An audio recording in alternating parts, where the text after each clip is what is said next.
र मैले चाहिँ न्युरो र आलुको तरकारी बनाउँदैछु। सुरुमा हामीले अब तेल पकाउनु पर्यो। तेलमा अलिकति खुर्सानी, मेथी र जिरा पकाउनु पर्यो। त्यसपछि हजुरहरूलाई यदि आलु मनपर्छ भने आलु पनि राख्न सक्नुहुन्छ। तर हजुरहरूलाई यदि आलु मन पर्दैन भने नराख्दा पनि ठिकै छ। त्यसपछि यो न्युरो चाहिँ जहिले पनि पकाउँदाखेरि अलिक चिप्लो हुन्छ। त्यो चिप्लो हटाउनको लागि के गर्नुपर्छ भन्दाखेरि थोरै हजुरहरूसँग कागती छ भने कागती पनि हालिदिन सक्नुहुन्छ निचोरेर।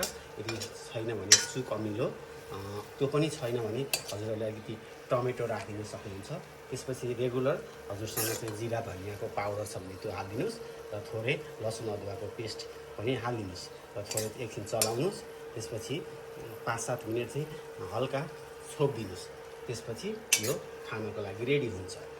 आजको लागि मैले हजुरहरूलाई यो सेयर चाहिँ भिडियो गर्न चाहेँ। यदि हजुरहरूलाई पनि मन पर्छ भने यही तरिका अथवा यही रेसिपी अनुसार बनाउन सक्नुहुन्छ र खाएर सन्तुष्ट लिन सक्नुहुन्छ र मजा लिन सक्नुहुन्छ। हस् त, थ्याङ्क यू, धन्यवाद।